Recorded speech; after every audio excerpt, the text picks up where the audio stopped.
Assalamualaikum warahmatullahi wabarakatuh. Selamat pagi atau siang, Ibu Heni Yulianti dan saudara-saudara sekalian. Perkenalkan, nama saya Muhammad Rafi Pratama. Pada kesempatan ini, saya akan mempresentasikan hasil dari makalah saya untuk tugas kuliah mata kuliah itu sistem multimedia. Dengan judul saya ini sendiri, peran sistem multimedia dalam transformasi pertanian presisi di panggung global dan Nusantara. Ini dengan studi kasus FAO, John Deere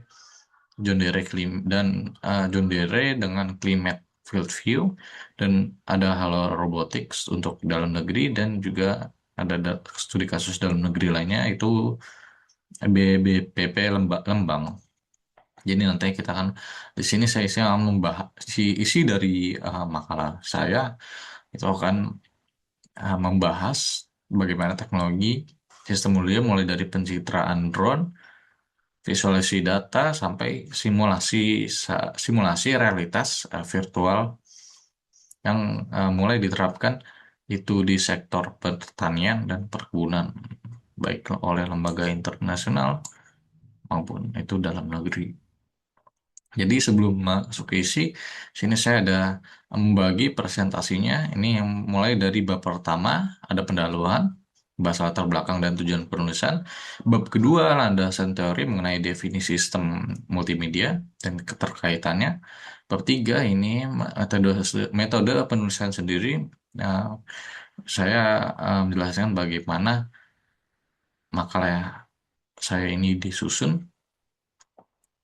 Jadi bab 4 itu ada pembahasan yang saya memaparkan 4 studi kasus internasional dan dalam negeri. Dan ini saya dan dalam negeri. Nah, itu pun juga pula ada sekaligus perbandingannya. Dan lalu bab 5 saya tutup dengan penutup berisi kesimpulan dan itu saran. Lanjut kita masuk. Jadi rumus untuk latar belakang sektor pertanian itu dan perkebunan adalah salah satu penopang perekonomian di banyak negara, termasuk Indonesia sendiri yang wilayahnya luas dengan karakteristik lahan yang itu sangat beragam. Nah, tapi untuk mengelola lahan dalam skala besar itu tidak sederhana. Pemantauan kesehatan tanaman secara manual, penyampaian informasi ke petani, sampai pelatihan tenaga kerjanya itu sendiri, ini masih banyak yang apa masih banyak yang mengandalkan cara-cara itu konvensional yang memakan waktu dan tenaga. Apalagi untuk lahan yang luasnya itu bisa sampai puluhan sampai ratusan hektar. Nah, disinilah perkembangan multimedia itu membuka peluang. Multimedia ini yang dulu identik dengan gabungan teks gabungan teks, gambar, lalu video untuk presentasi. Nah, sekarang ini sudah bisa merambah ke hal yang lebih teknis, itu seperti pencitraan udara, multispektral, itu dari drone, lalu visualisasi data lewat visualisasi data lapangan lewat dashboard digital. Bisa juga sampai simulasi pelatihan berbasis virtual reality. Jadi itu yang saya penelusuran yang saya temukan juga. FAO ini sebagai Badan Pangan dan Pertanian PBB ini cukup aktif mendorong pemanfaatan teknologi imersif untuk edukasi pertaniannya itu secara global. Untuk dari latar belakang tadi, ini ada 3 rumusan masalah yang saya coba tulis. Pertama itu ada apa yang dimaksud dengan sistem multimedia dan bagaimana kaitannya dengan teknologi pertanian atau perkebunan. Kedua itu ada bagaimana bentuk implementasi teknologi sistem media terkini yang dilakukan oleh lembaga internasional pada sektor pertanian. Dan ketiga, bagaimana bentuk implementasi yang dilakukan oleh lembaga atau instansi dalam negeri pada sektor pertanian dan perkebunan. Selanjutnya, untuk eh, metode penulisan ini sendiri ada 4 hal. Itu saya menjelaskan konsep untuk untuk apa? Maaf, untuk tujuan penulisan sendiri, tujuan dan manfaat. Ini ada 4 hal yang itu menjelaskan konsep dasar sistem multimedia dan keterkaitannya dengan pertanian presisi. Itu memaparkan contoh implementasi oleh lembaga internasional, memaparkan contoh implementasi oleh lembaga atau intensi dalam negeri. Dan yang terakhir itu menganalisis persamaan, ada perbedaan, lalu tantangan, serta peluang dari kedua konteks tersebut. Sedangkan dari sisi manfaat, saya ini berharap tentunya makalah saya bisa menambah wawasan eh, pembaca, khususnya saya sendiri sebagai mahasiswa informatika, mengenai penerapan nyata dalam sistem multimedia di luar konteks itu hiburan atau desain grafis semata, yaitu yang sesuai pada judul adalah pada sektor yang sangat mendasar bagi kehidupan manusia, itu pertanian dan perkebunan. Lalu ya, untuk ini multimedia sendiri, ya, secara umum sistem multimedia artinya ini adalah dapat dipahami sebagai sistem yang menggabungkan lebih dari satu jenis media seperti teks, gambar, audio, video, animasi, dan elemen interaktif untuk menyampaikan informasi atau pengalaman kepada pengguna secara lebih menyeluruh dibandingkan media tunggal. Itu tersebut untuk sebagai jadi catatannya ada definisi tadi itu adalah pemahaman umum yang biasanya dipakai di bidang ilmu komputer. Saja 5 dari sini ada 5 elemen multimedia yang umum dikenal. Itu teks, grafik atau gambar, audio, video, dan animasi ditambah unsur interaktivitas. Itu sebenarnya bisa ditemukan pendananya di teknologi pertanian modern. Peta indeks vegetasi hasil olahan drone multispektral itu bentuk elemen grafik atau gambar. Lalu rekaman udara dari drone itu adalah elemen video untuk simulasi pelatihan berbasis VR yang melibatkan gerakan kepala, pengguna, dan suara. Panduan itu gabungan animasi, audio, dan interaktivitas. Sedangkan dashboard itu pemantauan lahan yang menampilkan grafik, peta, dan indikator. Nah, itulah gabungan dari grafik dan grafik dan interaktivitas. Selanjutnya, jadi ini ada beberapa istilah yang sering muncul dalam literatur digitalisasi pertanian. Itu precision agriculture atau pertanian presisi. Menurut kajian bibliometrik, ini sudah dikenal sejak dekade 1990-an. Lalu ada istilah juga smart agriculture atau digital agriculture. Dan yang lebih baru lagi itu agriculture 4.0. Pada intinya pendekatan-pendekatan ini memanfaatkan data baik dari sensor IT, citra satelit, maupun drone untuk mendukung keputusan di lapangan secara lebih terukur. Itu bukan hanya berdasarkan perkiraan atau pengalaman eh, semata gitu. Jadi poin penting yang saya ingin tekankan di slide ini adalah data mentah dari sensor atau drone itu sebenarnya tidak banyak berguna bagi petani atau pengelola kebun kalau hanya berbentuk itu angka. Nah, disinilah peran sistem multimedia menjadi penting sebagai semacam lapisan itu penyampaian atau delivery flyer yang mengubah data teknis menjadi bentuk visual atau interaktif yang mudah dipahami. Misalnya, itu peta warna kesehatan tanaman, dashboard ringkasan kondisi lahan, atau itu simulasi pelatihan yang lebih mudah diingat dibanding modul teks biasa.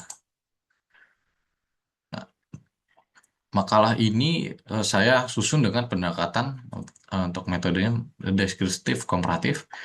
Jadi saya memaparkan dan membandingkan praktik yang saya temukan, bukan melakukan penelitian lapangan, wawancara langsung, atau pengujian teknis terhadap teknologi yang dibahas. Data dan informasi saya kumpulkan juga bisa lewat studi pustaka terhadap sumber publik, situs resmi lembaga seperti FAO, juga lewat situs Kementerian Pertanian, lewat unit BPP SDMP-nya, juga ada rilis perusahaan teknologi pertanian, lalu artikel media, ya. Selanjutnya ini kita masuk ke pembahasan. Jadi untuk studi kasus internasional pertama ini dari sisi internasional, dari sisi FAO,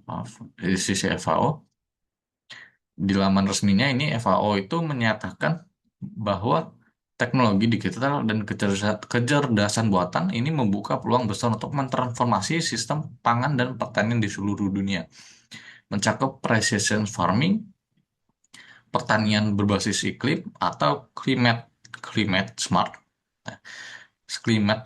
agriculture, sampai itu optimalisasi rantai pasok yang mana menurut saya ini itu cukup relevan ya dengan mata kuliah saat ini. Yang relevannya adalah itu ada webinar yang berjudul itu Educate with Immersive Technology in Food and Agriculture. Jadi webinar itu membahas potensi virtual reality, lalu augmented reality, dan mixed reality untuk merevolusi itu layanan edukasi dan penyuluhan di sektor agri-food. Nah, lalu studi kasus internasional kedua ini dari John Deere dan Climate Field View dari Amerika Serikat. Ini contoh yang jadi ini lebih matang secara komersial. Pada tahun 2015, John Deere ini mengumumkan kemitraan dengan The Climate Corporation yang saat itu anak perusahaan Monsanto. Nah, kemitraan ini memungkinkan konektivitas data hampir real time antara alat berat pertanian John Deere dengan platform Climate Field View, termasuk visualisasi data langsung di kabin traktor atau mesin panen. Dari artikel yang saya temukan juga, ini Field View punya fitur yang bernama Field Health, yaitu citra Treindex yang menampilkan area lahan dengan tingkat vegetasi tinggi, vegetasi tinggi, sedang, atau rendah. Nah, berdasarkan Climate Crop Index, itu John Deere Operation Center ini berperan sebagai platform terpusat untuk manajemen data dan visualisasi peta lahan, termasuk dashboard harga gabah, riwayat cuaca, dan progres operasional. Jadi ada videonya. Farming is never 1 + 1.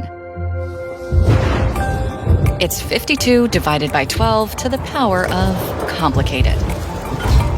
When the answer isn't obvious, FieldView gives you the perspective to see it. Everything you plant, spray, and harvest. Insights delivered no matter the equipment color. When you need to know what's happening in the cab, just take a look.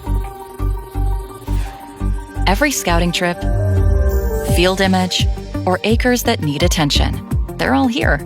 Pull it up, compare, and learn more. Build a report and share it with anyone.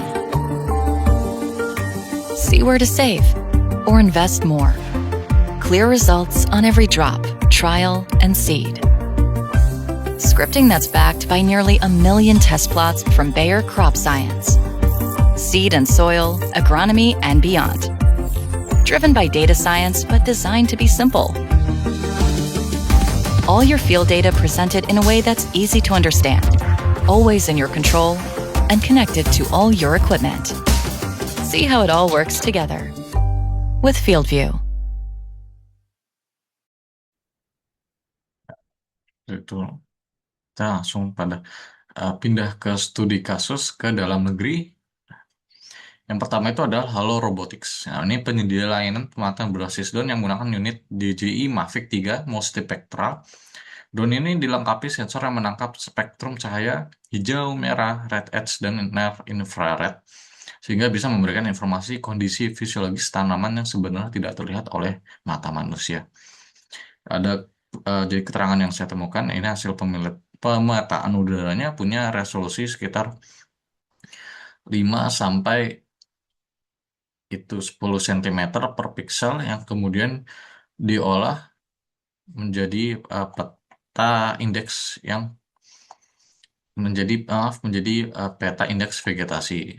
Manfaatnya itu pemupukan dan penyemprotan bisa difokuskan hanya pada area yang membutuhkan. Tuh. Tapi perlu juga dicatat bahwa angka resolusi ini saya kutip dari materi promosi perusahaannya itu sendiri. Ada video terkait videonya. Hai, kembali lagi dengan Halo Robotics. Pada video kali ini kita akan membahas tentang DJI Mavic 3 Multispectral. DJI Mavic 3 Multispectral menjawab tantangan industri 4.0, di mana kita dapat mendeteksi kesehatan tanaman dengan mudah menggunakan sensor multispektral. Drone ini akan sangat bermanfaat untuk industri perkebunan dan juga pertanian. Dibekali dengan 5 sensor utama yaitu near infrared, red edge, red dan juga green, yang masing-masing lensanya memiliki resolusi 5 megapiksel. Juga sensor RGB yang memiliki resolusi 20 megapiksel dengan sensor 4/3 CMOS. Mavic 3 Multispectral adalah salah satu pengganti dari suksesor sebelumnya yaitu DJI Phantom 4 Multispectral, di mana memiliki daya tahan baterai yang lebih lama dan juga ukuran yang lebih ringan dan juga lebih ringkas. Dengan dibekali kapasitas baterai sebesar 5000 mAh, drone ini dapat terbang hingga 43 menit dan juga mengcover area sebesar 200 hektar dalam satu kali penerbangan. Di bagian belakang terdapat sun sensor untuk dapat mengkoreksi data akuisisi yang kita lakukan. Dengan tambahan modul RTK, kita dapat mengintegrasikan DJI Mavic 3 Multispectral dengan base station milik DJI yaitu DJI DRTK2 untuk pengambilan data secara RTK atau real-time kinematic, di mana kita akan memiliki data yang akurat di level sentimeter. Data dari multispektral dapat kita olah menggunakan software dari DJI yaitu DJI Terra atau DJI Smart Farm Platform. Dan hasil dari Mavic 3 multispektral ini dapat kita integrasikan dengan drone spraying menggunakan Generate 3D Routes, di mana kita akan membuat jalur terbang untuk drone spraying menggunakan data dari hasil multispektral. Kita juga dapat memanfaatkan teknologi multispektral yang ada pada drone ini untuk generate prescription data, di mana kita dapat menghitung jumlah pupuk atau penggunaan pestisida secara lebih efisien, sehingga ini akan sangat menghemat kos untuk penggunaan pupuk ataupun pestisidanya. Sekian video kali ini. Untuk informasi lainnya bisa kunjungi channel Halo Robotics dan apabila ada pertanyaan bisa ditulis di kolom komentar atau bisa kunjungi situs kami di www.halorobotics.com.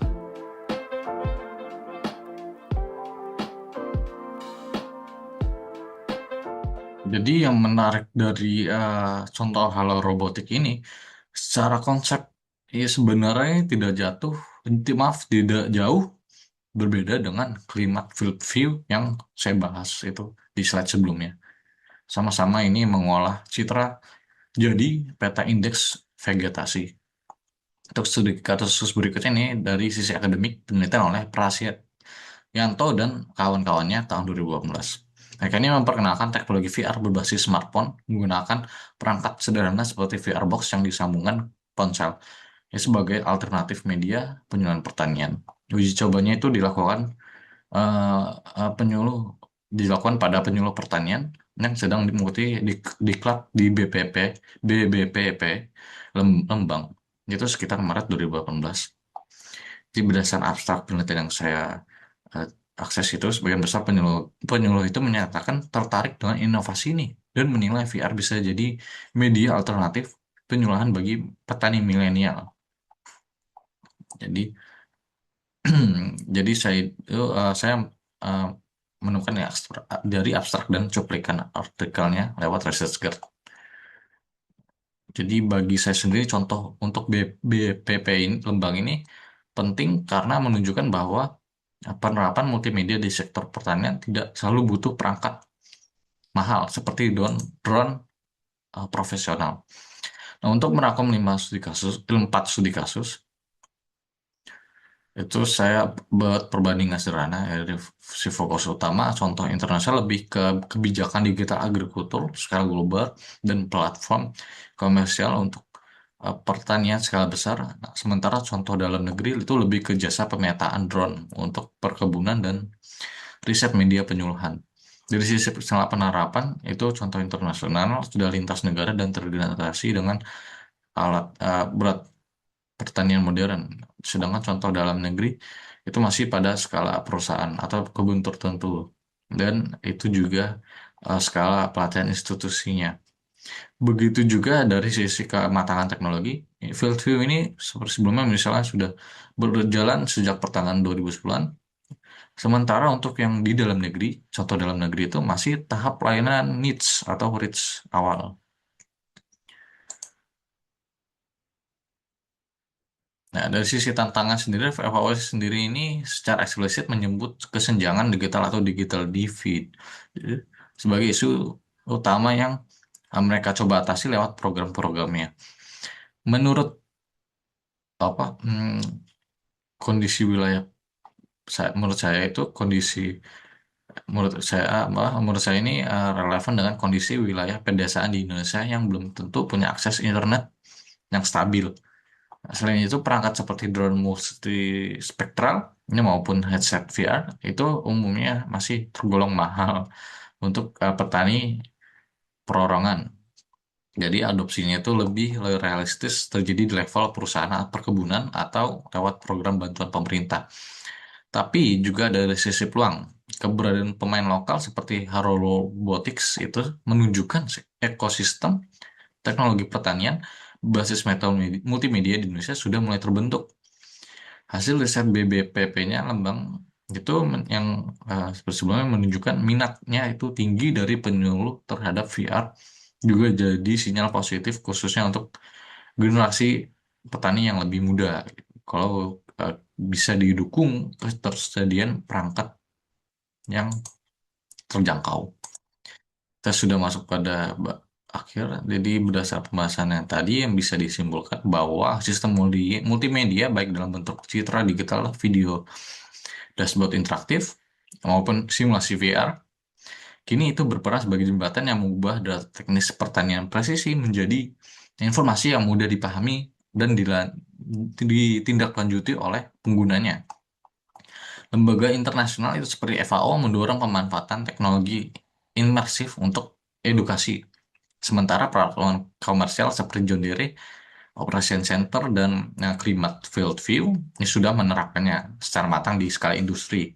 Untuk di dalam negeri, praktik serupa ini mulai tumbuh lewat Halo Robotik, riset VR BBPP, juga bisa dukungan kebijakan dari Kemenperin serta Kementerian Pertanian. Meski skala dan kematangannya itu secara umum masih di bawah contoh-contoh internasional yang sudah dibahas sebelumnya. Nah, untuk saran sendiri saya ada dua. Pertama itu ada perguruan tinggi dan pemerintah mungkin bisa mempertimbangkan kolaborasi lebih lanjut untuk menguji coba teknologi VR sebagai media penyuluhan pertanian dengan skala yang lebih luas mengingat hasil awal dari BBPP Lembang ini cukup menjanjikan.